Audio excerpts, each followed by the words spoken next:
gentlemen, we are here with another special episode with a very special guest of none other than my main man, Wayne Oliver and Gianna. How y'all doing? Good. Y'all straight? Pretty good. Wine flowing? Wine Everything flowing. good? Vibes. Everything good? This is the baller episode. They play ball, and I just got the cheese. You feel me? Well, Wayne said he ain't touched the rock in a minute, so he a little out of I'm shape. vintage. You know what I'm saying? I'm just Vintage. Yeah, I'm on a trophy case right now. You know, me and Wayne is from the Bay Area. He went to Richmond High, the Coach Carter team, and then we end up going playing JUCO together. That's when me and him became really good friends. Like solid individual to same. Like he's been the same. We can talk about West Hill stories. We can talk about all that No shit. good behavior comes from JUCO. Okay. You don't think so? Nah. Shit, you gotta All understand. stories come from You gotta understand. He was he was 17 and I was 19, so we was living. We was out there in Kalinga and shit. We had I believe it. the Kalinga Junction with the cow smell and all that. Had to catch that Greyhound. Yep. Off Highway 5, then ride like Yep. 20 more minutes into the Yeah, hills. we didn't know where we was going and shit. I had one stoplight Yeah. in the whole town. But the dorms was cracking. Yeah, the doors was cracking, and our mall was Super Kmart. Yeah, That's where we Super did. K. That's where we did majority of our shopping. Mhm. We had a car, so we was on meal plan and all that. Mhm. But you know what? This is what I want to tell you, man. When that movie got made about Coach Carter, man, and when you was on set and all that, how did that feel, man? That you was a part of that. You was the originator on that team. You was that team that the movie was about. And who played you? Who played you? Who was you in the movie? You better not been the light skinned nigga with the hair and all that shit. Every time I explain it to people like this, because like people got to realize there's a difference between a movie and a documentary. So like in movies, it's business strictly. They just trying to sell movie tickets. So it's like they took something from her life, your life, and my life. Yeah. Like she got pregnant, you had a fight, and I was adopted. Well, that'd be all in her character, in that one person character. And that's kind of how like the movie went. So it's like mine was like a mix between Kenyon, which was the dude who messed with Ashanti, and Junior Battle, which was the tall one. They took a couple things out of our life and put them in those two characters. That's dope, bro. Yeah, That's dope. You know, on the DVD, they on the special scenes. You know, they got special scenes. They got us talking and they interviewed us. So I'm on the DVD, but and in the last scene of the movie, not talking. now I'm gonna tell you where I was jealous of you at. Back in the MySpace days when you posted that picture of you and Ashanti. He posted a picture of him and Ashanti, and I was like, That was on set. my nigga. How was that moment? As a man, how was that Did you shoot moment? your shot? I was scared. See, look. She wants to know. Ashanti was like before Coach Carter even existed, before that whole story even existed, Ashanti was like my little crush. Yeah, of And course. so like going into that, like I thought I was gonna shoot my shot, but then like she had a security guard with her the whole time. Like she was acting big time on the set. But you know Adrienne Byline from 3LW. Like I could have shot my shot with her. Like she was showing the kid love. Yeah. On the set. She seemed like. I was walking through the gym one day when they was filming, and she stopped me. She's like, "Can I take a picture with you?" Like my first thought, like I'm supposed to be asking. Yeah, for real. And stuff, but like that's when I first got out of college. I didn't have no money and stuff. I was like, and I'm thinking like she Hollywood. That's my mind because I had never been around LA like that. Yeah. So I'm like, she might want to go to a fancy restaurant. Yeah, all the I'm shit. thinking All the shit. Yeah. And then I told Coach Carter the same story. He's like, you should have told me. I'd have gave you money, take her out, blah blah blah. But yeah, Coach Carter was a cool dude, man. Yeah. And you know what's crazy about this whole shit? Coach Carter coached our junior. He played for our junior college coach.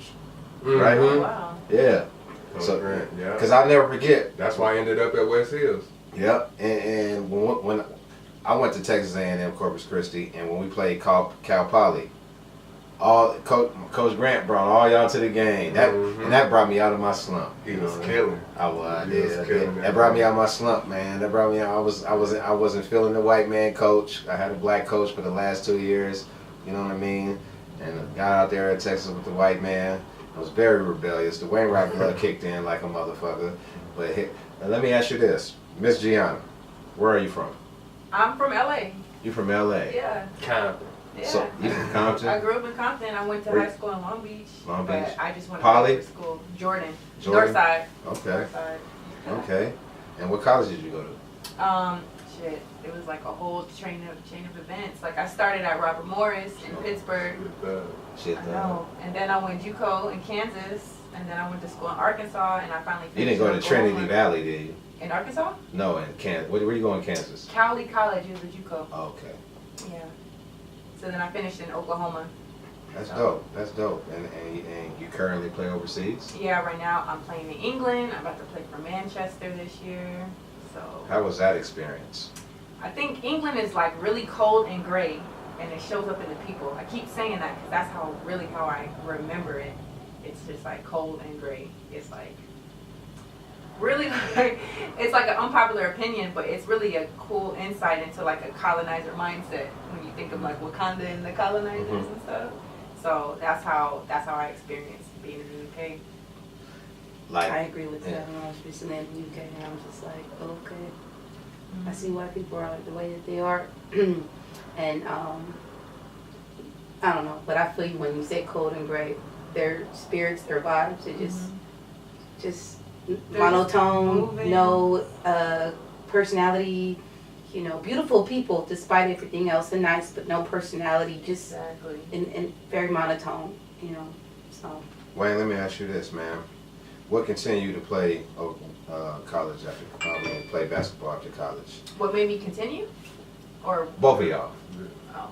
Cause you was out there. My nigga Wayne was out there with the Bin Laden. He's out here, yeah, he's out Put here your in these phone streets. up. He was out there. Wayne was out there with the Bin Laden get up. Remember when you was playing? What was you doing in Vegas actually? Remember I was like, nigga, Wayne. I was going through it in life. I said, Wayne, you need to let me come out there and fuck with you, live with you for a minute, nigga. I know. So before I ever went overseas, my first pro job ever was semi-pro. Was in Las Vegas, and I was playing for Jelly Bean Bryant, Kobe dad. Yeah. And so like they had an ABA team out there. Kobe was on the team. Kobe was on the team. Master P was on the team. Stanley Roberts, he played at LSU with Shaq. He was supposed to be better than Shaq in college, they said. So he was on the team. Spider and Helicopter from And1 was on the team. Tayshaun Prince, older brother, was on the team. So like it was like one of them little LA / like big time team, and I was just a little college kid, nobody on the team. And so it was a dope experience, but like Jelly Bean, he really taught me how to like work on my game, like. And so now he was the first coach that took me out of the post and let me play the wing and stuff. So that was a dope experience. But my motivation really to play overseas was my daughter, because I had my daughter like between my junior and senior year in college, and I was like, I gotta make money. Yeah. I'm like, I can't stay and finish up this degree or nothing. I gotta go. And so my first job overseas was Iran, of all places. Yeah. That's what I seen with the Bin Laden get up. Yeah, He was out there in Desert Storm and all. Look at this thing. Where is this thing over here? It was a shell shock for real, like culture shock and everything. Cause like where I didn't, my first year playing there, I didn't live in a major city, and so I was in the middle of nowhere, basically in my hotel room the whole time. First time, just like dealing with different people. The only thing that saved me was Circus that played for Kyle. Raymond Circus King, El Cerrito. Raymond King, Yep. yeah, he was my teammate. That's and so dope. he was from Richmond and stuff Yeah. like that. That's the only thing that saved me. I was like, this can't be what overseas is like. I was like, this can't be it. But the league, surprisingly, the league was tough. Like, it wasn't no slow, huh? Yeah, and this dude, I don't know if you remember Hadidi. He was a center, but he played for like the Timberwolves. Yeah, I or remember something. him. Yeah, he played. So He's huge, right? Yeah, he was in the league when I was in the league. So they had a few 7-footers. It was crazy, and they paid crazy money. I knew one dude out there making $70K a month. Oh, he was winning. Yeah, He was winning. It was my first job ever. I was making $5,000 a month. I thought I was. Yeah, I thought I was Bill Gates. my first job ever. What? Okay, young lady. What about you? My first team overseas was in Brazil. So I went out there with a teammate. I would have OD'd out there. In Brazil? It's crazy in Brazil. I still ain't been. I would have OD'd out there. Yeah. I would have never OD'd came on back. what? On like the culture? I'm just kidding. No, but like it was cool because it was like my first insight into being out of the States. And when we're in this, like being in the States, which I would never want to be from anywhere else, we don't, a lot of times don't realize how blessed we are until we go to another country. Yeah. And over there, I saw people so happy with so little, speaking just in a sense of just American life, but with so little. And that right there just opened me up to like a whole new mindset of what is happiness, you know, what is like life really about.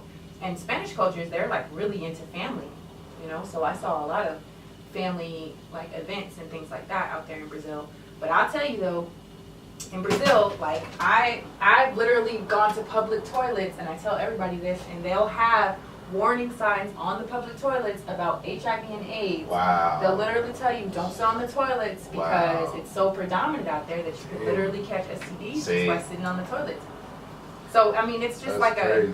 Yeah, I would have. it's I like ain't a never seen that. in contrast. I've been to like 20-some countries and I ain't never seen that. Yeah. That's crazy. But out there, like, you know, the sexuality is just so fluid out there. So it's only right, it's only fair to just warn you. I mean, yeah, that and I love Portuguese. So that's, you know how women be like, they like French and all that type of shit. They think it's sexy.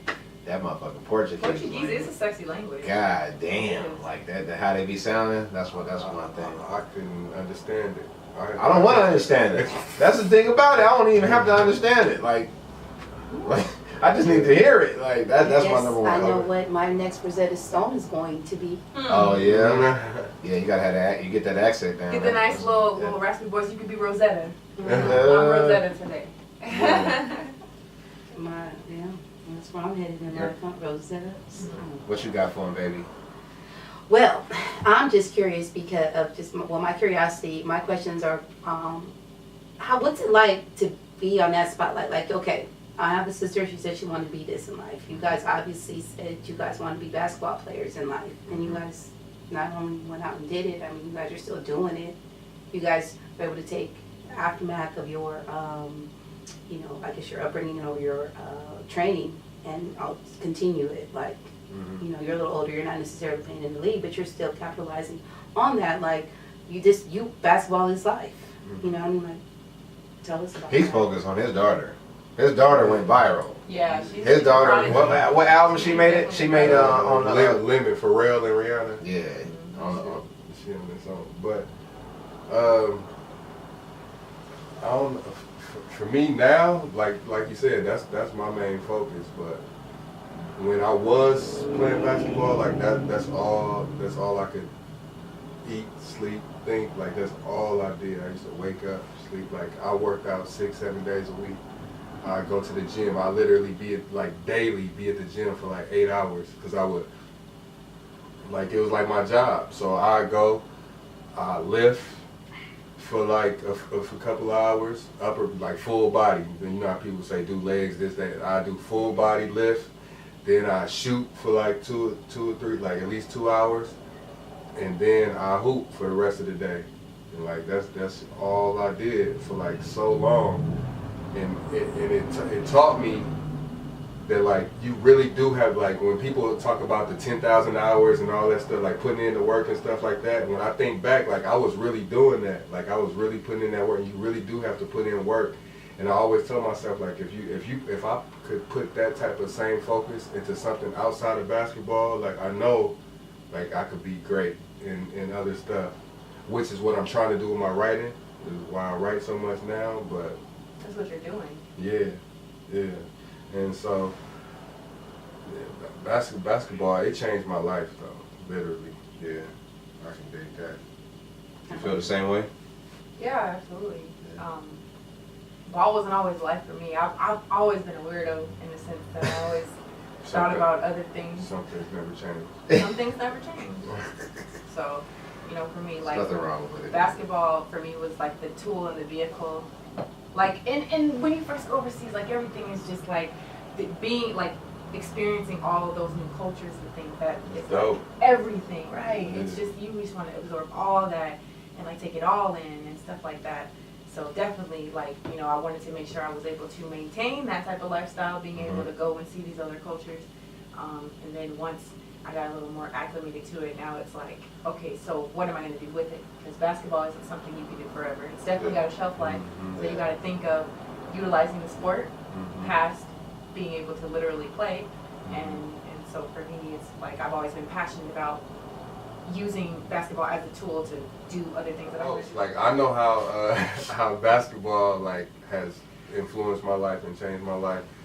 Can you still recognize and you still see how basketball plays a part in your life today, right now, in your day-to-day life, or which the stuff? Of course, because first of all, beyond our experience with the extreme workouts and then the punishment that came, like, because I got in trouble because I took like JUCO, I took an extra week of spring break.